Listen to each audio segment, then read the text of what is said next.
ठीक है, स्टार्ट हो चुकी है। अच्छा, आज की जो वर्कशॉप है ना, ये सॉरी मतलब जो क्लास है ये बहुत ज्यादा इंपॉर्टेंट है। And it is for serious investors. मतलब ये क्लास अगर आपने समझा, बिकॉज जो चीजें मैं बताने वाला हूँ ये थोड़ा सा एडवांस लेवल आप समझ लो आ जाता है। एंड अगर आप एक सीरियस इन्वेस्टर बनना चाहते हो तब आपके लिए बहुत ज्यादा हेल्पफुल है। इफ नॉट देन ये क्लास बहुत ज्यादा हेल्पफुल नहीं होगी, बट मैं फिर भी सिखाऊंगा, बिकॉज इसमें आप कोर फंडामेंटल्स को समझने की कोशिश करोगे कि क्यों किसी स्टॉक की वैल्यूएशन क्या रखी जाती है। एंड इसीलिए आज की क्लास का जो टॉपिक है that is importance of ratios. मतलब हमने बेसिक रेशियोज तो अपने वर्कशॉप के अंदर ही पढ़े। आज थोड़ा सा हमने डिटेल में समझने वाले हैं, है ना, इंपॉर्टेंस ऑफ रेशियोज। अच्छा, जब रेशियोज की बात आती है तो सबसे पहले, जैसे एबीसीडी में सबसे पहले ए फॉर एप्पल होता है, वैसे फंडामेंटल एनालिसिस के अंदर सबसे पहला रेशियो जो आता है एंड सबसे ज्यादा इंपॉर्टेंट रेशियो भी अगर कोई है तो दैट इज पीई रेशियो। कितने लोग हैं जिन्होंने नाम सुना हुआ है भाई पीई रेशियो? नाम तो सुना होगा, पी रेशियो।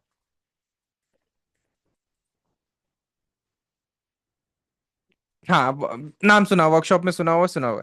अच्छा, ये नाम सुना हुआ है, बट ये काम कैसे करता है इसको समझना थोड़ा सा कॉम्प्लेक्स है एंड कंफ्यूजिंग भी। और आज मैं ट्राई करूंगा अपना बेस्ट कि मैं ये चीज आपको समझा पाऊं। बिकॉज आप ये समझो, पी रेशियो के बारे में मैंने जो मुझे पहले दिन पता चला था और आज पता है बहुत डिफरेंट है। बहुत वास्ट टॉपिक है पी रेशियो खुद में। आप सबसे पहले देखते हैं भाई पी रेशियो बनता कैसे है। What is P ratio? और पी रेशियो सिर्फ स्टॉक का नहीं होता है, किसी भी चीज का निकाला जा सकता है। तो पी रेशियो में क्या फॉर्मूला होता है? फर्स्ट, हाँ स्टार्ट है, सबसे ऊपर रहता है प्राइस और उसके नीचे रहता है अर्निंग,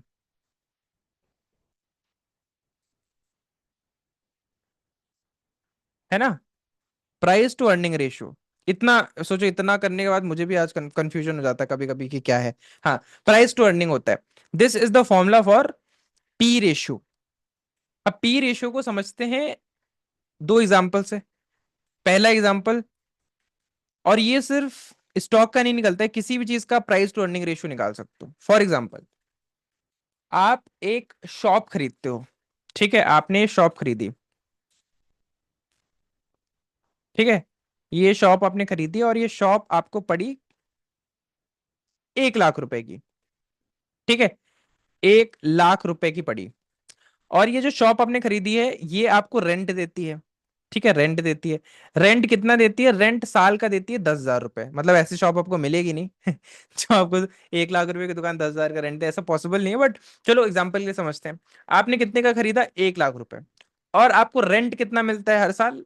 10,000 रुपए। या फिर आप इसको ऐसे भी समझ सकते हो, जो 1 लाख रुपए है ये आपने प्राइस पे करा है। क्या पे करा है? प्राइस, ये आपने दिया है। रेंट क्या है?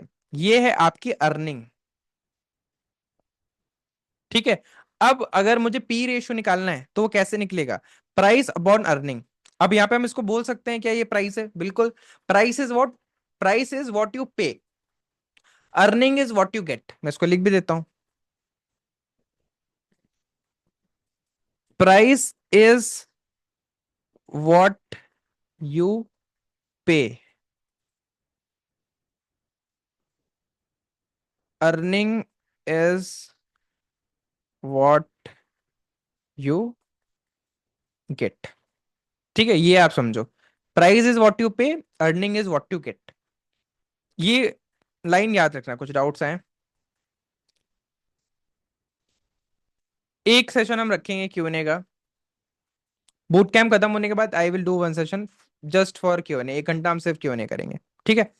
पीजी इलेक्ट्रोब्लास्ट अच्छा शेयर है सौरभ, बट अभी हम थोड़ा सा समझ लेते हैं, आपको खुद समझ में आ जाएगा अच्छा है या नहीं अच्छा है ना। Okay, Jitendra yes, keep interacting इन चैट, मुझे अच्छा लगता है। तो ये चीज आप याद रखना। ये अह, जैसे एक कॉमर्स के अंदर कोट है ना, debit what comes in, credit what goes out. तो वो सारी वैसे ही आपको ये लाइन याद रखनी है। ये पी रेशियो में प्राइस इज व्हाट यू पे, earning is what you get, किसी भी चीज में। अब अगर मुझे अपनी शॉप का पी रेशियो निकालना है तो पी रेशियो निकालने के लिए मैं क्या करूंगा? सबसे पहले प्राइस अपॉन अर्निंग, ये याद रखना। इसका देखो सिंपल सा किसी भी रेशियो का समझने का मतलब ये है कि आप ये देखो पहले क्या है, पहले क्या पड़ता है पी, तो प्राइस हमेशा ऊपर रहेगा, सिंपल सी बात है। ई बाद में पड़ता है तो प्राइस हमेशा नीचे रहेगा। जैसे डेट टू इक्विटी रेशियो होता है, डेट टू इक्विटी रेशियो, अब डेट अब अपॉन लगा हुआ है तो जाहिर सी बात है, बट डेट ऊपर रहेगा ई बाद में रहेगा, जो पहले रहता है वो ऊपर रहता है, सेकंड वर्ड हमेशा नीचे रहता है। इजीली समझाने के लिए, अगर आप मैथ्स में बहुत अच्छे नहीं हो तो शायद आपको थोड़ा मुश्किल पड़े। ठीक है, अब मुझे शॉप का क्या निकालना है, मुझे निकालना है शॉप का भाई साहब पी रेशियो। कैसे निकलेगा, प्राइस अपॉन अर्निंग। प्राइस कितना पे करा था, 1 लाख रुपए, 1 2 3 4 5। अर्निंग कितनी हो रही है, 10,000 रुपए की, 1 2 3 4, है ना। अभी थोड़ा मैथ्स क्लास क्या आएगी, ये 4 जीरोस यहाँ हट गए, 4 जीरोस यहाँ हट गए, क्या आया पी रेशियो मेरा शॉप का, 10।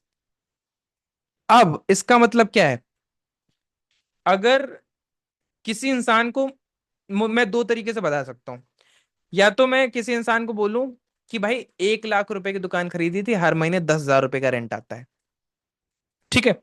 ये मैं बोल सकता हूँ। अब यहाँ पे आप समझना, मैं इसको बताता हूँ क्यों पी रेशियो हम बोलते हैं। सिंप्लीफाई करने के लिए, देखो कोई भी रेशियो क्यों बनता है, सिंप्लीफाई करने के लिए। ए बी, पी रेशियो कितना निकल गया है, पी रेशियो निकल गया है 10। अब या तो हम ऐसे बोल सकते हैं, किसी इंसान को समझाना हो तो उसको मैं ऐसे समझाऊं कि भाई 1 लाख की दुकान खरीदी थी, ठीक है, ये मेरा इन्वेस्टमेंट था, और ये मेरी अर्निंग होती है। अर्निंग कितनी होती है भाई साहब, 10,000 रुपए, 10K, मतलब 1000, आयो, इतनी अर्निंग होती है। या तो मैं ऐसे बोलूं, या तो मैं सिंपली बोल दूं कि भाई 10 का पी रेशियो है। अब अगर उसे पी का कॉन्सेप्ट पता है तो वो समझ जाएगा कि क्या मतलब है। उसका मतलब ये है कि भाई 10 रुपए मैंने दिए थे, और मुझे साल की 1 रुपए की अर्निंग होती है, ठीक है।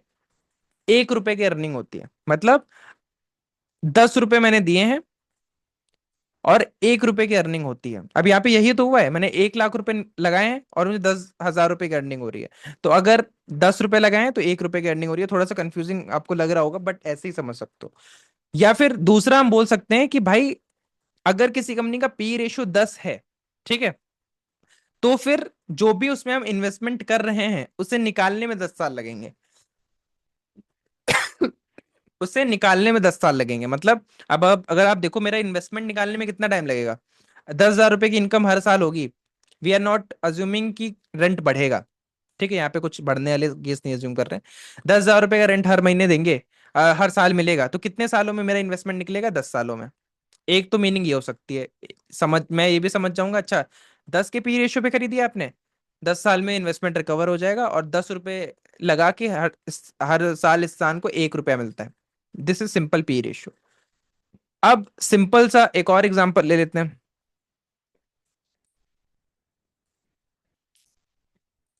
लेट्स से मैंने घर खरीदा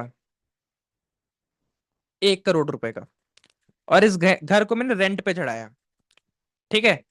तो रेंट पे चढ़ाने पे मुझे कितना रेंट मिला हर साल, 3 लाख रुपए, ठीक है, 3% डिविडेंड यील्ड रहता है। 3 लाख रुपए मुझे रेंट मिला। अब इसमें प्राइस क्या हुआ, प्राइस इज वॉट यू पे, याद रखना, प्राइस इज वॉट यू पे, मैंने क्या पे करा, 1 करोड़ रुपए। Earning is what you get, तो मुझे क्या मिला, 3 लाख रुपए की अर्निंग। अब मुझे क्या करना है भाई साहब, 1 करोड़ को करना है 1 2 3 4 5 6 7 डिवाइडेड बाई 3, 1 2 3 4 5, ठीक है। ये 5 जीरो इधर चले गए, 5 जीरो इधर चले गए, और ये मेरा पी रेशियो आया 100। अब इसका क्या मतलब है, इसका मतलब ये है, नहीं 100 नहीं आएगा, 100 नहीं आएगा। इसको अगर आप डिवाइड करोगे 100, तो ये आएगा करीब 33.3, 33.3, या फिर आप उसको 33 मानो, है ना, सिंपल, पॉइंट क्यों मानो, 33 आया। मतलब ये है कि भाई मैं 33 रुपए लगाए हैं घर में, और हर साल मुझे 1 रुपए मिलता है, ठीक है। 33 रुपए लगाए हैं और हर साल मुझे 1 रुपए मिलता है, और मुझे अपना इन्वेस्टमेंट रिकवर करने का में 33 साल लगेंगे, 33 ईयर्स लगेंगे। तो इसीलिए लोग बोलते हैं ना, renting is a better decision. तो इसीलिए बोलते हैं, क्योंकि भाई अगर आप घर खरीद रहे हो, मतलब जाहिर सी बात है भाई, 1 करोड़ रुपए की घर की वैल्यू भी 30 साल बाद में भी बढ़ चुकी होगी, 3 4 करोड़ रुपए की हो चुकी है, उसको अगर हटा दो तो ज्यादा कुछ पैसा बन नहीं रहा है यहाँ पे। अब आप कौन सा घर लोगे मैं बताता हूँ। इसको और थोड़ा सा डिटेल समझते हैं। अब देखो ये क्लास ऐसी है ना, कहीं भी फिसले तो फिर there is no coming back. There is no coming back मतलब एक बार ये से आपने रस्सी छोड़ दी ना, तो फिर बाकी की क्लास समझ में नहीं आएगी, बिकॉज हर जैसे फिजिक्स केमिस्ट्री की क्लास समझ लो, उसी लेवल की ये क्लास है। अब एक घर लेते हैं। आज मुझे लगता है 30 मिनट तो इसी को समझने में लग जाएगा, पी रेशियो खुद में ही 40 मिनट लग जाएगा। चलो ठीक है। ये है केस ए और ये है केस बी। एक घर है जिसका पी रेशियो है 50, और एक घर है जिसका पी रेशियो है 10। ठीक है, तो आप कौन सा घर लेना चाहोगे? आप कौन सा घर लेना चाहोगे?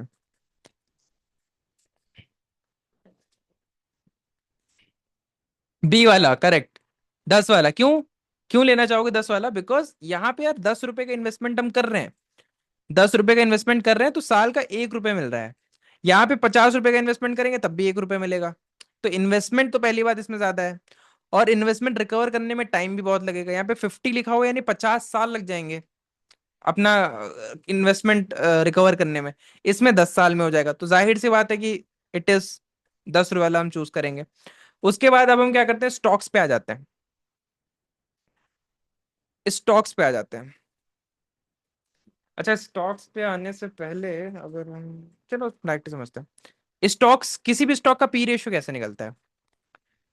पी रेशियो निकालने के लिए दो फॉर्मूले हैं, या फिर सबसे बेसिक जो फॉर्मूला है वो है EPS, sorry, price upon EPS. अब आप ध्यान देना, किसी भी शेयर को खरीदने के लिए आप क्या पे करते हो? जो उसका करंट प्राइस चल रहा होता है। जैसे आपने किसी का एक शेयर खरीदा, इसको थोड़ा समझते हैं। आप समझते हैं, screener.in खोल लेते हैं। आईटीसी, आईटीसी का एक प्राइस क्या है? 414 रुपए। अब आपने पे क्या करा? आपने पे करा 414 रुपए। 414 रुपए, this is what you paid ना, शेयर प्राइस आपने पे करा। ई, और अर्निंग क्या है? Earning is what you get. आपने एक शेयर कितने में खरीदा? 414 रुपए पे। अब आपको देखना पड़ेगा कि भाई इस एक शेयर पे अर्निंग कितनी देती है साल की। तो क्या होगा? अर्निंग पर शेयर, मतलब आपको देखना पड़ेगा ईपीएस क्या है, अर्निंग पर शेयर। इस चीज को ध्यान देना। प्राइस क्या आपने दिया? 414 रुपए। पी रेशियो निकालना है तो नीचे क्या डालना पड़ेगा? नीचे अर्निंग निकालना पड़ेगा।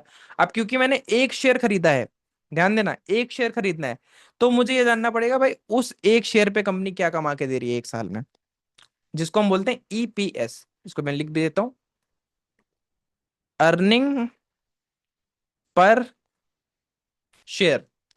अब आईटीसी का ईपीएस कैसे पता करते हैं? जाहिर सी बात है, पीएनएल स्टेटमेंट मिल जाएगा। पीएनएल स्टेटमेंट में कितना है? 27.77, ये देखो ईपीएस लिखा हुआ है, ये देखो, है ना, दिस इज ईपीएस 27.77। तो नीचे क्या आ जाएगा? 27.7।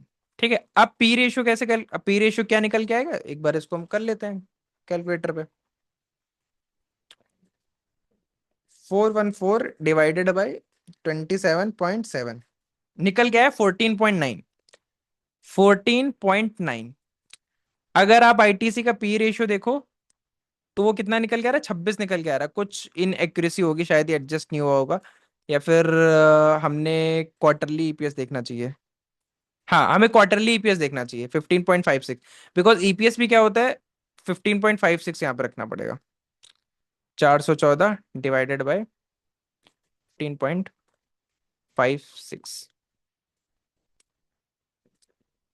414,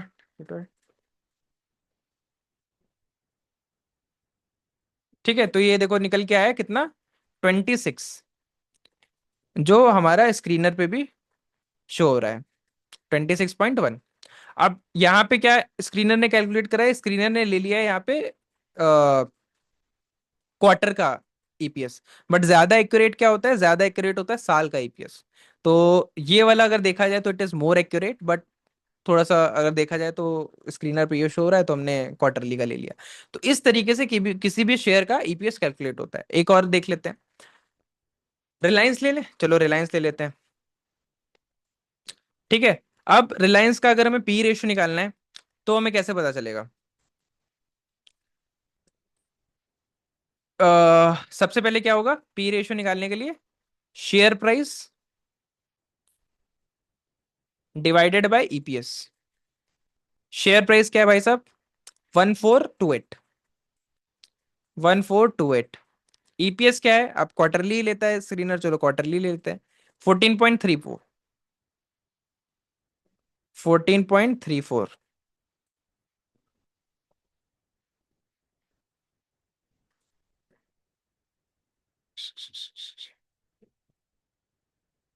1428 डिवाइडेड बाय 14334। 99। अच्छा, अब यहाँ पे इन्होंने शायद एनुअल करा होगा। हाँ, अब यहाँ पे इन्होंने एनुअल कैलकुलेट करा है। हर जगह अलग अलग है। इसको हम डिवाइड करेंगे बाई 51। वही एनुअल वाला ज्यादा एक्यूरेट होता है। 1428 डिवाइडेड बाय 51। ठीक है, ये निकल के कितना आ रहा है? 28। स्क्रीनर पे कितना मेंशनड है? स्क्रीनर पे मेंशन है 27.7, वही 28 के आसपास आ गया। ठीक है। तो ज्यादा आपको क्या देखना है, मैंने वही बोला कि ईयरली ही कैलकुलेट करा जाता है। आई डोंट नो आईटीसी के अंदर वो क्यों दिखा रहा है क्वार्टरली, बट ईयरली देखते हैं। ठीक है। मतलब डिपेंड कि आपको कितना निकालना है। अगर आपको 1 मंथ का निकालना है तो वो अलग चीज है। ईयरली ज्यादा देखा जाता है। अब हमें क्या समझ में आया कि भाई 28 साल लग जाएंगे अगर हम अपना इन्वेस्टमेंट निकालने में। ठीक है। और हम 28 रुपए रिलायंस को देंगे तब रिलायंस हमें 1 रुपए की अर्निंग ला के देगा। अब आप मुझे बताओ कि अगर कोई स्टॉक है, उस एक का पी रेशियो है 50, दूसरे का पी रेशियो है 10, आप कौन सा खरीदना चाहोगे? अभी निशान समझ में आ जाएगा। 10 वाला खरीदना चाहोगे? 10 वाला खरीदना चाहोगे? अब आप समझ लो, आप बेसिक लेवल का पी रेशियो समझ चुके हो। दिस इज जो स्टार्टिंग में आपको लगता है। स्टार्टिंग में लगता है कि भाई जितना कम पी रेशियो उतना अच्छा। But that is not true. That is not true. मैं बताता हूं क्यों। प्राइस टू अर्निंग रेशियो दो क्राइटेरिया पे डिपेंडेंट होता है। पी रेशियो दो क्राइटेरिया पे डिपेंडेंट होता है। एक होता है प्राइस, नीचे होता है अर्निंग। ठीक है। तो अगर किसी कंपनी का शेयर प्राइस 100 रुपए पे है और 10 रुपए की उसकी अर्निंग है, तो उसका पी रेशियो कितना निकल के आएगा? उसका पी रेशियो निकल के आएगा 10 का। ठीक है। बट अगर उसकी अर्निंग बढ़ के लेट से 50 रुपए हो जाए या 20 रुपए हो जाए, ठीक है, प्राइस सेम रहा, क्या हुआ? अर्निंग बढ़ गई। अर्निंग क्या हो गई? 10 से 20 की हो गई, 20 से हो गई, पी रेशियो कितना निकल गया है? 5। बस यही चीज आपको समझनी है कि price to earning ratio is dependent on earning, also on price, also on price. ठीक है। अगर अर्निंग बढ़ेगी, अब ये थोड़ा सा कंफ्यूजिंग लगेगा, अगर अर्निंग बढ़ेगी तो पी रेशियो अपने आप कम हो जाएगा, है ना? अगर 100 रुपए के शेयर प्राइस पे अर्निंग 50 रुपए की देने लग जाए तो पी रेशियो तो भाई साहब 2 का हो जाएगा, है ना? तो अर्निंग कंपनी की अगर बढ़ेगी तो पी रेशियो ऑटोमेटिकली कम हो जाएगा। अब मैं आपको बताता हूँ, दो कंपनीज में आपके सामने खोलता हूँ, अब आप थोड़ा सा और कंफ्यूज हो जाओगे व्हाट आई कॉल। वैसे पी रेशियो आपको खुद प्रैक्टिस करना पड़ेगा, तब आपको थोड़ा समझ में आएगा। क्योंकि अगर आप सिर्फ सुन लेते हो और आप भूल जाओगे, है ना? मुझे ये सारी चीजें क्यों याद है? Because I have practice that, और प्लस मैं पढ़ाता हूँ तो मुझे याद है। अगर मैं 2 साल नहीं देखूं पी रेशियो, नहीं सोचूं पी रेशियो के बाद, मैं भूल जाऊंगा। तो ये प्रैक्टिस वाली चीज है। एक कंपनी मैंने खोली, कोल इंडिया। दूसरी कंपनी मैंने खोली इटरनल। अब इटरनल का पी रेशियो इज 456। इटरनल मतलब जोमेटो। कोल इंडिया का कितना है? 6.83, 7 मानते हैं। ठीक है। एक कंपनी है कोल इंडिया जिसका पी रेशियो कितना है? 7 का। दूसरी तरफ है जोमेटो। जोमेटो का पी रेशियो है 456। अब अगर देखा जाए तो पी रेशियो किसका कम है? पी रेशियो का कम किसका है? कोल इंडिया का। ठीक है। बट जोमेटो को लोग 456 कि पी रेशियो पे देख रहे हैं, यानी अगर आप 1 रुपए इन्वेस्ट करते हो, यानी अगर आप कुछ भी इन्वेस्टमेंट करते हो, 456 साल लग जाएंगे इसे रिकवर करने में। ठीक है, बट फिर भी लोग इसे खरीद रहे हैं। क्यों खरीद रहे होंगे, आप मुझे बताओ, क्यों खरीद रहे होंगे? आपको क्या लगता है, क्यों कोई इंसान 456 रुपए देने के लिए रेडी है? करेक्ट। क्योंकि उन्हें लगता है कि अब पी रेशियो कैसे बना है, पी रेशियो बना है प्राइस अपॉन अर्निंग। जो इन्वेस्टर है उसका मानना है कि भाई अर्निंग बढ़ जाएगी, जब अर्निंग बढ़ेगी तो प्राइस पी रेशियो अपने आप कम हो जाएगा। 456 साल थोड़ी लगेंगे मुझे रिकवर करने में। आज की रेट में 456 है, अगर अर्निंग 3 गुना बढ़ गई, है ना, 3 गुना बढ़ गई, तो 400, इसको अगर आप 3 से डिवाइड करोगे तो कितना होता है? 456 डिवाइडेड बाई 3, पी रेशियो बचेगा 152। ठीक है, अगर अर्निंग 10 गुना बढ़ गई, ठीक है, 10 गुना बढ़ गई, तो पी रेशियो कितना बचेगा? 45.6। फिर वो बात आ जाएगी 45 साल में रिकवर हो जाएगा, 456 साल कहाँ लगने हैं। अब आप मुझे बताओ, क्यों पी रेशियो ज्यादा है पता है? क्या कोल इंडिया अगले साल अपने प्रॉफिट को डबल कर सकती है? एक बार आप मुझे बताओ, ये आप इनकी ग्रोथ देखो, डू यू थिंक कि अगले साल अपना प्रॉफिट डबल कर देगी? आप मुझे बताओ, 35,000 करोड़ रुपए का है। नहीं कर सकती है, क्योंकि देखो कोल की डिमांड इंक्रीज हो रही है, बट इतनी भी नहीं कि डबल ही कर दें, है ना। It is increasing by what, let's say 10-15% max to max. तो प्रॉफिट भी इसी रेट से ग्रो होगा। डबल करना तो बहुत मुश्किल बात है इनके लिए, या फिर इन्वेस्टर्स को ऐसा लगता है कि डबल नहीं होगा, सिंपल सी बात है। वहीं अगर आप इटरनल देखो, क्या आपको इटरनल का पीएनएल स्टेटमेंट देख के लगता है कि अगले साल ये अपना प्रॉफिट डबल कर सकते हैं? या अगले 2-3 साल के अंदर क्या ये 5,000 करोड़ का प्रॉफिट नहीं कर सकते हैं? लेट्स से 2030 आ गया, 2030 आ गया, 2030 में क्या ये एक जीरो ऐड नहीं कर सकते हैं? पहले तो लॉस में थे ना, ये भी तो देखो आप, 2300 करोड़ का लॉस कर रहे थे। क्या जोमेटो 527 करोड़ से 5,000 करोड़ तक जा सकती है 5 साल में? इन्वेस्टर्स को लगता है जा सकती है, बिकॉज इटरनल का बिजनेस क्या है? इटरनल का बिजनेस है जोमेटो, इटरनल का बिजनेस है ब्लिंकिट, इटरनल का बिजनेस है डिस्ट्रिक्ट, है ना। और ये सारे सेक्टर्स के अंदर, ये सारे बिजनेस के अंदर ग्रोथ बहुत है। आप ये समझो ना कि कोल की डिमांड में इतनी ग्रोथ थोड़ी है जितनी ग्रोथ क्विक डिलीवरी प्लेटफॉर्म्स की है। हर इंसान आज चाहता है कि भाई मुझे 10 मिनट के अंदर सामान मिल जाए, हर इंसान चाहता है कि मुझे आधे घंटे में खाना मिल जाए। और क्या हो रहा है, धीरे धीरे we are getting addicted to it. और ये तो अभी सिर्फ मेट्रो सिटीज की कहानी है, ऐसा थोड़ी है कि जोमेटो हर जगह पहुंच गया है। अभी तो और ज्यादा एक्सपैंड करना है, और ज्यादा चीजें लेके आ रहे हैं, ब्लिंकिट लेके आ गए। ब्लिंकिट के अंदर एक और अपना कैफे टाइप का खोल दिया है कि भाई आप वो भी ऑर्डर कर लो। डिस्ट्रिक्ट ऐप बना दिया इन्होंने नया, ठीक है, जहां से आप टिकट बुकिंग कर सकते हो। पहले बुक माई शो से ही आपको टिकट्स बुक होते थे, अब आप डिस्ट्रिक्ट ऐप से बुक कर सकते हो। इस साल मैं आईपीएल देखने गया था, मैं डिस्ट्रिक्ट ऐप से गया था, मैंने वहां से टिकट बुक करी थी। और इटर्नल का क्या कहना है, जोमेटो जो है फाउंडर, वो कह रहे हैं कि वी आर नॉट डिपेंडेंट कि भाई हम हमें सिर्फ जोमेटो या ब्लिंकिट ही करेंगे। उनका ये है कि हम ऐसे बहुत सारे बिजनेसेस बना देंगे, जैसे उन्होंने डिस्ट्रिक्ट एक नया बनाया है। इसके अलावा इनका जोमा लैंड भी है, और ये और बिजनेसेस को एक्वायर कर रहे हैं और उनकी भी मार्केटिंग कर रहे हैं, और ये चाहते हैं कि भाई ये सारा मिलके एक बिजनेस के अंदर आएगा, तभी इसका नाम इटरनल कर दिया है। पहले इसका नाम क्या था, जोमेटो, अभी क्या कर दिया, इटरनल, इसीलिए नाम चेंज करा है। इटरनल का मतलब है एवर चेंजिंग, कि हमारा बिजनेस ऐसा नहीं है कि आज ये कर रहे हैं तो कल भी ये करेंगे, कल कुछ और कर रहे होंगे। तो इन्वेस्टर्स को क्या लगता है कि यार इसका जो अर्निंग है वो बहुत तेजी से बढ़ेगा। ठीक है, तो अभी इसका ईपीएस कैसे कैलकुलेट हो रहा है? इसका ईपीएस कैलकुलेट हो रहा है प्राइस व्हाट यू पे डिवाइडेड बाय 0.55। ठीक है, जोमेटो का पी रेशियो कैसे कैलकुलेट हो रहा है?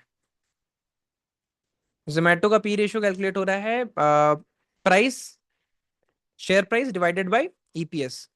अब क्या है, प्राइस इज 249, 249, ईपीएस कितना है, 0.0.55, 0.55। तो अगर आप इसको करोगे, 249 डिवाइडेड बाय 0.55, 55, 452। पी रेशियो कितना निकल गया? 452। और वही मेंशन्ड भी है आई गेस यहाँ पे। हाँ, 456 अक्रॉस। अब आप ये देखो, अगर इसकी अर्निंग 10 गुना बढ़ जाती है तो फिर इसका क्या होगा? 10 गुना, 10 गुना बढ़ जाती है नेक्स्ट 5 ईयर्स। और पॉसिबल है क्योंकि 500 करोड़ के प्रॉफिट से 5,000 जानना इज इजी। 5,000 के प्रॉफिट से 5,000, 50,000 जानना इज टफ। तो पॉसिबल हो सकता है, मैं ये नहीं बोल रहा हूँ जोमेटो मेरे तो पोर्टफोलियो में भी नहीं है, नहीं है, थोड़ा है, थोड़ा सा इन्वेस्टमेंट है मेरा। अब होगा क्या कि ईपीएस 10% से ग्रो कर जाए, 10x हो जाए। तो ईपीएस अभी क्या है? 0.55। अगर ये 10x हो जाए, ठीक है, 10x हो जाए तो कितना हो जाएगा? It will be 5.5। अब क्या हो जाएगा पी रेशियो अगर अर्निंग बढ़ जाती है? 249 डिवाइडेड बाय 5.5 कितना हो जाएगा? ये करीब आएगा 50 का पी रेशियो। ठीक है, अब 50 का पी रेशियो ज्यादा थोड़ी है, इसके नीचे आने भी नहीं वाला है। अब ये मत समझो कि 7-8 आ जाएगा। अगर 100 का पी रेशियो भी आ जाता है ना तो it is also very great. Investors ये भी नहीं चाहते कि 10 गुना हो जाए, इन्वेस्टर्स चाहते हैं कि यार 500 करोड़ का कर रहे हैं, 3,000 करोड़ का कर ले, 2,500 करोड़ का कर ले, तब भी ठीक है। जितना ज्यादा करेगी उतना अच्छा है। तो ये चीज होने वाली है, इसीलिए इटरनल को लोग ज्यादा दे रहे हैं। इसीलिए अगर आप शेयर प्राइस भी देखोगे तो इट इज इंक्रीजिंग रैपिडली। और पी रेशियो कितना है आप देखो, पी रेशियो इसका हमेशा से इतना रहा है, 200, 450, 500। इसका एवरेज मीडियन पी 342 है।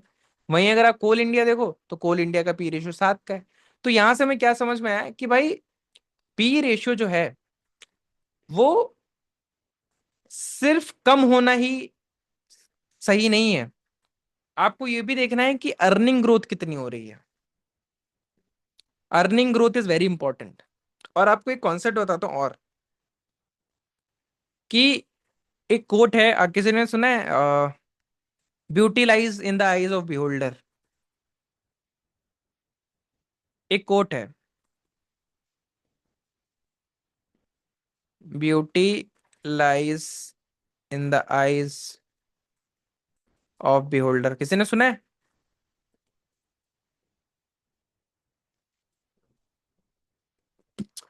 बहुत फेमस है भाई।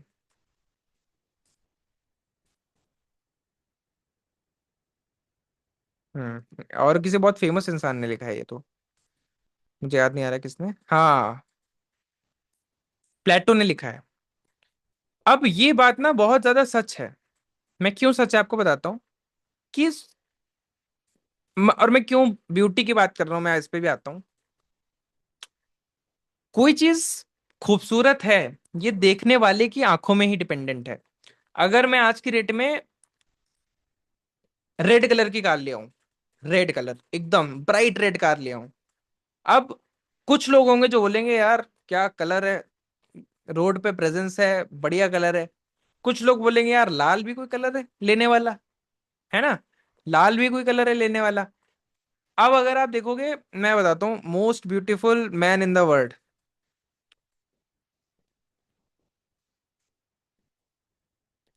मैं वुमेन नहीं कर रहा हूँ, मैन कर रहा हूँ। ठीक है, ठीक है, तो मोस्ट ब्यूटीफुल मैन में सबसे ऊपर अगर कोई आता है तो एरॉन टेलर है, मुझे नहीं पता कौन है ये, but he is the most handsome man, या फिर सबसे खूबसूरत इंसान है। अब कुछ लोगों को ये लगेगा, कुछ लोगों को नहीं लगेगा। कुछ लोग बोलेंगे यार ऋतिक रोशन से अच्छा दिखता है ना। किस, अब क्या ये सबको अच्छा लग रहा है? नहीं। तो बट मेजोरिटी के हिसाब से जिन लोगों ने जिस हिसाब से वोटिंग हुई होगी, is the most beautiful person in the world. अब मैं ब्यूटी की बात क्यों कर रहा हूँ? वैल्यूएशन भी बस इसी तरीके से है ना, वैल्यूएशन भी इसी तरीके से है कि वैल्यूएशन किसी भी कंपनी की सिर्फ नंबर पे डिपेंडेंट नहीं होती है, वो एक पर्सपेक्टिव भी होता है, और वो एक मासेस का क्या व्यू है टुवर्ड्स कंपनी, ये डिसाइड करता है वैल्यूएशन। बिकॉज वैल्यूएशन क्या है? अगर ये टी शर्ट है नॉर्मल सी, ये टी शर्ट अगर मैं आप किसी को 100 रुपए की बेचूं, 100 नहीं, मैं बोलूंगा यार 50 रुपए दे दो, 50 रुपए में कोई नहीं खरीदेगा, बोलेगा यार ये पहन रखी है क्यों खरीद लो 50 रुपए में। 50 रुपए कोई देगा? आप मुझे बताओ। मतलब बहुत मुश्किल है। आज चैट बॉक्स में आप बताओ।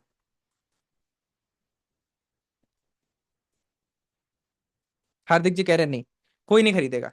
बट अगर इसी टी शर्ट के ऊपर विराट कोहली साइन कर दे, तो क्या कोई इस टी शर्ट के 5,000 रुपए दे देगा? दे देगा? देगा? अब अगर देखा जाए तो क्या बदल गया? कुछ नहीं बदल गया, बस एक साइन ही तो है। बट लोग उस साइन की इतनी वैल्यू करते हैं कि भाई 5,000 छोड़ो, मैं तुझे लगता है 1 लाख रुपए मांगूंगा तो वो भी कोई इंसान दे ही देगा। है ना? तो इट्स ऑल अबाउट पर्सपेक्टिव। सही कह रहे हैं Ashwini ji, it's all about perspective कि भाई इंसान को क्या लगता है कि ये बिजनेस कितना वैल्यूबल है। अगर एक इंसान है, अगर जैसे 456 का पी रेशियो है, कोई इंसान बोलेगा हाँ 456 का P ratio is justified eternal का, क्योंकि इतने अच्छे बिजनेसेस हैं, आगे चल के ग्रो करेगा, पी रेशियो कम हो जाएगा। दूसरा इंसान बोलेगा यार 456 का पी रेशियो, इससे अच्छी अच्छी कंपनीज है, जोमेटो ने बनाया ही क्या है। जोमेटो अगर हम देखा जाए तो अपने फंडिंग उठाई बहुत सारी, और एक प्लेटफॉर्म बना दिया है। कल को कोई दूसरा, अंबानी जी आएंगे बहुत सारी फंडिंग लेके, अंबानी जी अपना ऐप बना देंगे, और ये हो रहा है आज की डेट में। मुकेश अंबानी जी का एक ऐप है मिल्क बास्केट, मैंने अभी रिसेंटली डाउनलोड करा, तो वो भी क्विक कॉमर्स के अंदर आ रहे हैं काफी सारे। अब डिस्ट्रिक्ट के अंदर हो सकता है कल को अंबानी जी अपना टिकट बुकिंग के लिए भी प्लेटफॉर्म लॉन्च कर दें। तो दूसरी तरफ इन्वेस्टर्स होंगे जो बोलेंगे नहीं ये बहुत कॉम्पिटिटिव मार्केट है, और अगर देखा जाए तो it is a very competitive market. Quick commerce में बहुत सारे प्लेयर्स हैं, और कल को कोई और नया भी आ सकता है। तो सस्टेन करेगा बिजनेस मॉडल ये भी नहीं पता। तो किसी भी कंपनी की पी रेशियो अगर हम देखें तो वो सही या गलत नहीं है। इट इज ऑल अबाउट कि आपको क्या लगता है। तो जब भी आप किसी कंपनी को देखते हो तो आप उसका बिजनेस पढ़ो, और आपका क्या व्यू पॉइंट है, बस इसी पे डिपेंडेंट है। ठीक है? समझ में आया? पी रेशियो, पी रेशियो समझ में आया? एक बार आप चैट बॉक्स में बताओ, I will back in just 1 minute. उसके बाद हम समझते हैं पेग रेशियो, है ना, दूसरी बहुत इंपॉर्टेंट रेशियो, पेग रेशियो।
और मैंने स्टॉप करी थी, रिकॉर्डिंग दिलवा दीजिएगा, रिकॉर्डिंग दिख जाएगी, मिल जाएगी आपको। अब देखो, यहां से हमें ये समझ में आया, इतना सब कुछ पी रेशियो से समझने के बाद हमें कंक्लूजन ये मिला कि पी रेशियो देख के बताया ही नहीं जा सकता है कि बिजनेस सस्ता है या महंगा है। प्रॉब्लम तो ये आ गई ना। अब किसी कंपनी का अगर पी रेशियो 100 है, तो हमें क्या पता भाई वो सस्ती है या महंगी है। It is a very problematic thing, समझ नहीं आया हमें इस चीज को सॉल्व करने। अब मैं एक चीज बता देता हूँ, काफी कंपनीज होती हैं जो महंगे पी रेशियो पे हमेशा ट्रेड करती हैं। फॉर एग्जांपल, अगर आप देखोगे पेज इंडस्ट्रीज, पेज इंडस्ट्रीज का पी रेशियो 70 है, ये हमेशा से 70 ही रहा है। ठीक है? आप देखो, पी रेशियो मैक्स, है ना, 69-70, एक टाइम पे 122 चला गया था, मतलब median P 61। Companies like Pidilite, कुछ कंपनी महंगे पी रेशियो पे ही ट्रेड होती हैं। ठीक है? हमेशा से पी रेशियो देख लो इसका 50 का है, तो ये कभी बहुत ज्यादा नीचे नहीं जाती है। ऐसे स्टॉक्स जिनका पी रेशियो बहुत ज्यादा हाई रहता है, उन्हें कहते हैं ग्रोथ स्टॉक्स। ग्रोथ स्टॉक्स का सिंपल सी मतलब है कि भाई इन कंपनीज में ग्रोथ बहुत ज्यादा है, और क्योंकि ग्रोथ बहुत ज्यादा है इसलिए हम इन्हें हाई पी दे सकते हैं। ठीक है? इस वजह से इन्हें ग्रोथ स्टॉक्स बोला जाता है। अब पी रेशियो में दिक्कत क्या हो जाती है, पी रेशियो इंडिविजुअली देख के मैं समझ नहीं आता कंपनी अंडर वैल्यूड या ओवर वैल्यूड। इसीलिए इसको सॉल्व करने एक नया फॉर्मूला बन चुका है, मतलब बन चुका क्या मतलब है, जिसको हम बोलते हैं peg ratio. PEG ratio. PEG ratio में क्या होता है, अगर हम पी रेशियो को उसकी ग्रोथ के साथ मल्टीप्लाई कर दें तो हमें समझ में आता है पेग रेशियो। पेग रेशियो का अगर फॉर्मूला देखोगे,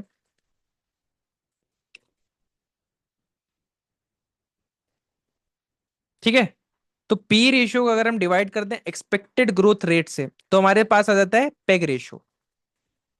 ठीक है,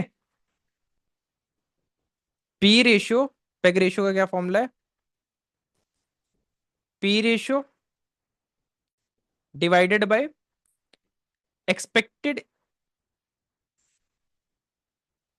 ईपीएस ग्रोथ। ठीक है, अब काफी सारे प्लेटफॉर्म्स पे क्या होता है, फॉर एग्जांपल ईपीएस, तो उसमें क्या करते हैं, पी रेशियो को डिवाइड करते हैं ईपीएस ग्रोथ के साथ। जो ये देखो, अब एक्सपेक्टेड क्या होगी ये तो नो वन नोज। तो जो हिस्टोरिकल ग्रोथ है, पिछले 5 साल से जिस स्पीड से कंपनी ने ग्रो करा है, हम मान लेते हैं कि आगे चल के भी इसी स्पीड से ग्रो करेगी। सबसे आसान तरीका ये। अब कुछ लोग एक्सपेक्टेड निकालोगे तो फिर वो एक बहुत कॉम्प्लेक्स तरीका है। आप सोचो भाई क्या कंपनी का बिजनेस होगा आने वाले 5 सालों के बाद, उससे कितना रेवेन्यू आएगा, वो बहुत कॉम्प्लेक्स है। तो सबसे आसान तरीका क्या है कि जो हिस्टोरिकल ईपीएस है उस पे ही आप कैलकुलेट कर लो। ठीक है, अब क्या हो गया, अब पी रेशियो लेट से किसी कंपनी का 10 का है, ठीक है, और एक कंपनी है जिसका जो 5% ग्रो करती है हर साल, तो उसका पेग रेशियो कितना निकल के आएगा, 5। ठीक है, बट दूसरी कंपनी है जिसका पी रेशियो आज तो 10 है, बट उसका जो ईपीएस ग्रोथ है वो 20 है। 20 मतलब हर साल 20% से ग्रो होती है, तो इसका कितना निकल के आएगा, 0.5। अब जितना कम पेग रेशियो होगा उतनी ज्यादा अंडर वैल्यूड कंपनी है। सिंपल। अब इटरनल का पेग रेशियो कितना है देखते हैं। पेग रेशियो आपको ऐड करना पड़ेगा, PEG ratio added already. PEG ratio is 26.3। Pidilite का पेग रेशियो कितना है, 5.79। ठीक है, तो अब पेग रेशियो से हमें थोड़ा सा पता चल रहा है कि भाई कंपनी कितनी ओवर वैल्यूड है या अंडर वैल्यूड। जितना ज्यादा कम होगा पेग रेशियो उतना बेटर है। कोल इंडिया का 0.42 है। ठीक है, तो पेग रेशियो भी आप देख सकते हो। पेग रेशियो का सिंपल सा अगर समरी बताऊं, जितना कम उतना अच्छा। यूजुअली ये माना जाता है जिन कंपनीज का पेग रेशियो 3 से कम है, less than 3, those are under valued.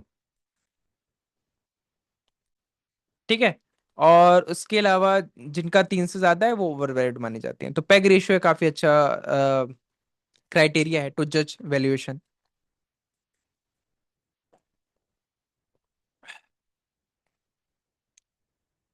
उसके बाद नेक्स्ट हम समझते हैं एक बहुत अच्छा रेशियो है जिसको हम बोलते हैं पित्रोश्की स्कोर।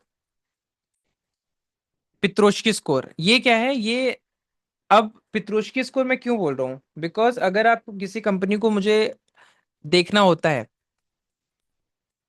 ब्रीफली, तो मैं दो चीजें देखता हूँ। एक तो मैं पित्रोश्की स्कोर देखता हूँ, दूसरा पीएनएल स्टेटमेंट में नजर डालता हूँ, और उसके बाद शेयर होल्डिंग पैटर्न पे आ जाता हूँ। पित्रोश्की एक इन्वेस्टर थे, ठीक है। अगर आप देखोगे पित्रोश्की स्कोर, तो दिस इज पित्रोश्की स्कोर, कि भाई अगर 0 से 3 तक है तो वीक है, 4 से 6 तक है तो स्टेबल है, 7 से 9 तक है तो अनस्टेबल है। मैंने एक शीट भी बनाई थी, अगर वो मुझे मिल जाए तो फिर क्लियर हो जाएगा काफी। लास्ट बूट कैंप, मतलब लास्ट बूट कैंप के लिए बनाई थी।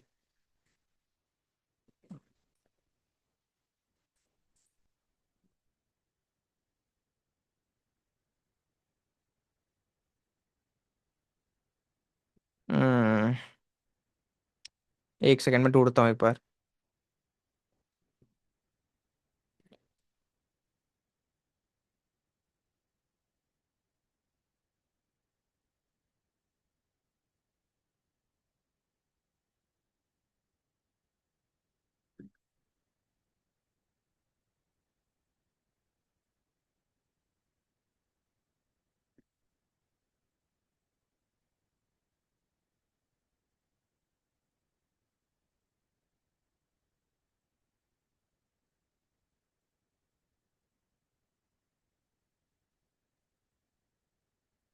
ठीक है, ये रेशियोज हैं जिनके ऊपर पित्रोस्की स्कोर कैलकुलेट होता है। अब हमें क्या पता चला है कि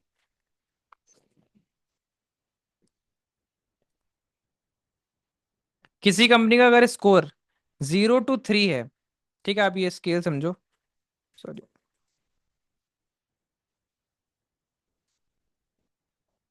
1 यहाँ पे 0 होगा, 2, 3, 4, 5, 6, 7। 0 to 3 है तो वो एक वीक कंपनी है।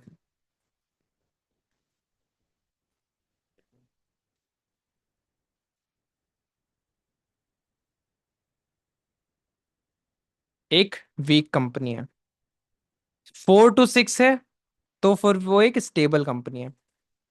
7 to 9 है तो ये एक स्ट्रॉन्ग कंपनी है। और ये कैलकुलेट कैसे होता है, यहाँ पे अगर आप देखोगे तो पित्रोस्की का मेन, अगर मैं आपको कंक्लूजन तो ये है, पित्रोस्की एक इन्वेस्टर थे, तो उन्होंने एक इन्वेस्टमेंट थीसिस बनाई और उन्होंने ये बोला कि भाई मैं हर एक कंडीशन पे कंपनी को एक पॉइंट दूंगा। फॉर एग्जांपल उन्होंने बोला कि 2024 का रिटर्न ऑन इक्विटी और 2025 का return on asset, sorry, return on asset ज्यादा होना चाहिए। 2025 का रिटर्न ऑन एसेट ज्यादा होना चाहिए। अगर 0.1 से भी ज्यादा है, ठीक है, तो फिर मैं इसको 1 पॉइंट दे दूंगा। अगर 0.1 हल्का से भी कम है तो 1 पॉइंट माइनस। इसी तरीके से हर एक चीज है। For example positive operating cash flow, इन्होंने एक बोला है कि भाई कैश फ्लो पॉजिटिव होना चाहिए, पॉजिटिव कैश फ्लो। अब यहाँ पे हर एक चीज कवर हो जाती है। पॉजिटिव कैश फ्लो का क्या मतलब है कि अगर 1 करोड़ रुपए का पॉजिटिव कैश फ्लो है तब भी मैं दे दूंगा, अगर 1,000 करोड़ रुपए का है तब भी मैं दे दूंगा, बट अगर माइनस में एक भी है तो फिर मैं नहीं दूंगा। पॉजिटिव होना चाहिए, तो अगर पॉजिटिव है तो 1 पॉइंट फिर से मिल जाएगा। उसके बाद इम्प्रूव्ड हो गया पॉजिटिव रिटर्न ऑन इक्विटी, अगर पॉजिटिव रिटर्न ऑन इक्विटी है तो 1 पॉइंट मिल जाएगा। लोअर लेवरेज, अब डेट टू एसेट रेशियो भी इन्होंने कैलकुलेट करा है। इन्होंने बोला है कि भाई डेट कम होना चाहिए, इनके अकॉर्डिंग डेट कम होना चाहिए। तो अगर 2024 का debt debt to asset ratio इन्होंने बोला है, बट मैं सिंप्लिसिटी के लिए डेट बोल रहा हूँ। डेट अगर 2024 से 2025 के अंदर कम हुआ है, 1 रुपया भी कम हुआ है, थोड़ा सा भी कम हुआ है, तो मैं यहाँ पे 1 पॉइंट दे दूंगा। तो इन्होंने सारे ही रेशियोज लगाए। फॉर एग्जांपल प्रॉफिटेबिलिटी रेशियोज भी लगाए हैं, लिक्विडिटी रेशियोज भी लगाए हैं, उसके बाद एफिशिएंसी रेशियो भी लगाए हैं। For example gross profit margin के अंदर इंप्रूवमेंट आना चाहिए, अगर 1% से भी आए या 0.1% से भी आए, मैं 1 पॉइंट दे दूंगा। अगर एसेट टर्नओवर रेशियो 0.1% से भी बढ़ा है तो फिर मैं उसे 1 पॉइंट दे दूंगा। तो ड्रॉबैक क्या है कि ओवरऑल फायदा क्या है, फायदा ये है कि आपको हर एक चीज मिल जाती है, प्रॉफिटेबिलिटी भी मिल जाती है, प्रॉफिटेबिलिटी हेल्थ भी पता चल जाती है आपको, लेवरेज हेल्थ भी पता चल जाती है कि डेट किस तरीके से चल रहा है, एफिशिएंसी हेल्थ भी पता चल जाती है कि ऑपरेटिंग प्रॉफिट मार्जिन और टर्नओवर रेशियो ये सारी चीजें अच्छी हैं या नहीं अच्छी हैं। अगर किसी कंपनी का P ratio, PEG ratio, Piotroski score 9 आता है, मैक्सिमम इज 9, ठीक है, if I am not wrong, 4, 5, 6, 7, 8, 9, हाँ 9, मैक्सिमम इज 9। अब अगर किसी कंपनी का पित्रोस्की स्कोर 9 आता है मतलब उसकी overall financial health is good, ठीक है। अगर किसी का जो पेग रेशियो है, सॉरी, पित्रोस्की स्कोर 6 आता है, मुझे पता है कि यार वो ठीक ठाक कंपनी है। अगर किसी का पित्रोस्की स्कोर 3 का ही आता है तो मुझे तो पता है यार बहुत वीक कंपनी है, उसके बारे में देखना ही नहीं है। ये पेग रेशियो में आपको, ये पित्रोस्की स्कोर मैं क्यों आपको बता रहा हूँ, बिकॉज अगर आप अच्छी कंपनीज को आइडेंटिफाई करना चाहते हैं तो ये एक बहुत अच्छी क्वेरी है to find out good companies. अगर आप किसी कंपनी का, किसी बिजनेस का रिव्यू कर रहे हो तो फिर आपको ये सारी चीजें खुद ही देख लेनी चाहिए, मतलब पित्रोस्की को देख लो एक बार, बट ओवरऑल तो ये सारी चीजें आप देखोगे। कैश फ्लो मैं भी देखता हूँ, फंडामेंटल चेकलिस्ट के अंदर है, ऑपरेटिंग प्रॉफिट भी फंडामेंटल चेकलिस्ट के अंदर है, डेट टू इक्विटी रेशियो भी फंडामेंटल चेकलिस्ट के अंदर है। हर एक चीज फंडामेंटल चेकलिस्ट के अंदर तो है ऑलरेडी, बट फंडामेंटल चेकलिस्ट को स्क्रीनर पे डालना मुश्किल है, बट वो चीज पित्रोस्की स्कोर कर देता है। ये सबसे बेस्ट यूज बताता हूँ, आप स्क्रीनर पे जाओ, स्क्रीन पे जाओ, क्रिएट न्यू स्क्रीन पे जाओ, डालो पित्रोस्की स्कोर, ठीक है, equal to 9, run this query. आपके सामने वो 128 कंपनीज आ चुकी हैं जिनका पित्रोस्की स्कोर 9 है। समझ रहे हो? तो ये काफी ज्यादा हेल्प करेगा to find you good companies. For example, अगर आपको स्विंग ट्रेडिंग के लिए अच्छी कंपनीज ढूंढनी है, तो आप सिंपल रेशियो लगाओ, मार्केट कैप 5,000 करोड़ से ज्यादा हो, एंड ईपीएस ग्रोथ या फिर सेल्स ग्रोथ लास्ट 3 इयर्स आपने डाल दिया 20%, एंड प्रॉफिट ग्रोथ आपने डाल दिया लास्ट 3 इयर्स 20%। ठीक है। अब आपने रन करा, आपके सामने 199 कंपनीज आई। अब या एक ऑप्शन है, या तो आप लगाते जाओ, रेशियो लगाते जाओ, या तो मैं सिंपल डाल दूंगा यार पित्रोस्की स्कोर भी देख लो 7 से ज्यादा का हो या 6 से ज्यादा का हो, greater than 6। जैसे मैं रन करता हूँ, आप देखो मेरे पास 73 कंपनीज बची हैं, और इससे बेटर कंपनीज चाहिए तो what I can do, Piotroski score 8 से ज्यादा का हो। आप देखो सिर्फ 8 कंपनीज आई हैं, पित्रोस्की स्कोर इसमें होगा।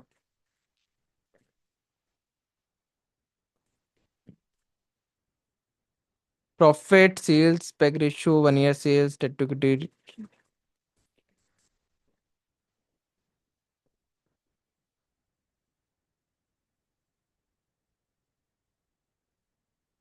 इसमें शो करना चाहिए ना PEG ratio, CMP, net profit.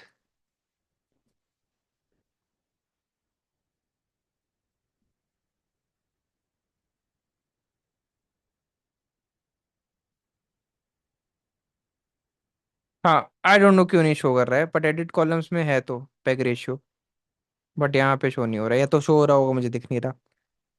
ठीक है। आपके सामने वो सारी कंपनीज आ जाएंगी जिनका पेग रेशियो बहुत अच्छा है। तो ये रेशियो मुझे बहुत ज्यादा हेल्प करता है to do, to find query, मतलब टू फाइंड गुड स्टॉक्स, कि भाई हमने कुछ भी डाला। फॉर एग्जाम्पल, मुझे चाहिए कि भाई जिन कंपनीज के रिजल्ट अच्छे हैं, तो मैंने यहाँ पे डाला Y O Y sales profit growth 10% या फिर 50%। अब मुझे वो कंपनीज आ जाएंगी मेरे सामने मार्च 2025 के अंदर जिन्होंने इस साल का रिजल्ट पिछले साल के क्वार्टर से 50% की प्रॉफिट ग्रोथ दिखाई है। And if I run this query, तो मेरे सामने 1,400 कंपनीज आ चुकी हैं। मुझे अब फिल्टर आउट करना है, सिंपल मैंने एक डाला कि भाई पित्रोस्की स्कोर जो है, पित्रोस्की स्कोर भी 7 के ऊपर होना चाहिए। 222 कंपनीज मेरे सामने बची, यहाँ पे देखो पित्रोस्की स्कोर यहाँ पे मेंशन्ड है ना, यहाँ पे 99988। मिनिमम में अगर आप देखो 8 आया है, 9 आया है।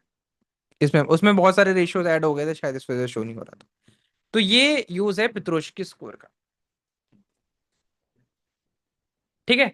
तो आज की क्लास के अंदर इतना ही रखते हैं। मुझे लगता है ये peg ratio, P ratio related कोई डाउट है तो आप पूछ लो, क्योंकि ये अगर ज्यादा हो जाएगा तो फिर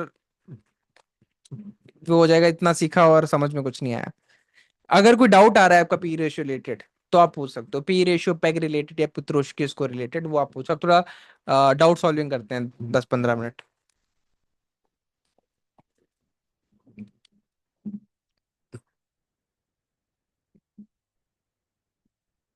रिकॉर्डिंग ऑफ कर देता हूँ। Peg ratio should be more और लेस। पेग रेशियो जितना कम हो उतना अच्छा। आप देखो पेग रेशियो कैसे कैलकुलेट होता है, पेग रेशियो का फॉर्मूला समझो। PEG ratio is P ratio divided by EPS growth. वैसे true formula is expected EPS growth, but मान लेते हैं कि इट इज ईपीएस ग्रोथ। अब पी रेशियो किसी कंपनी का आया है 100, दो केसेस हैं। एक और कंपनी है जिसका 100 है, इस कंपनी की ईपीएस ग्रोथ है मात्र 5%, यानी हर साल 5% से ईपीएस ग्रोथ है। इस कंपनी की ईपीएस ग्रोथ है लेट से 20%, हर साल 20% से ईपीएस ग्रोथ है, मतलब 20% से प्रॉफिटेबिलिटी बढ़ रही है। तो इसका पेग रेशियो कितना निकल के आएगा, इसका पेग रेशियो निकल के आएगा 5 का। इसका पेग रेशियो कितना निकल के आएगा, इसका पेग रेशियो निकल के आएगा 50 का, नहीं सॉरी 20 का। ठीक है। तो अब कौन सी कंपनी के अंदर आप इन्वेस्ट करना चाहोगे? जाहिर सी बात है आप इस कंपनी के अंदर इन्वेस्ट करना चाहोगे, क्योंकि इसकी ईपीएस ग्रोथ 20% की है, इसकी तो यार 5% की है। पेग रेशियो जितना ज्यादा कम हो उतना बेटर है। रिकॉर्डिंग मिल जाएगी, मैं रिकॉर्डिंग बार ऑफ कर देता हूँ।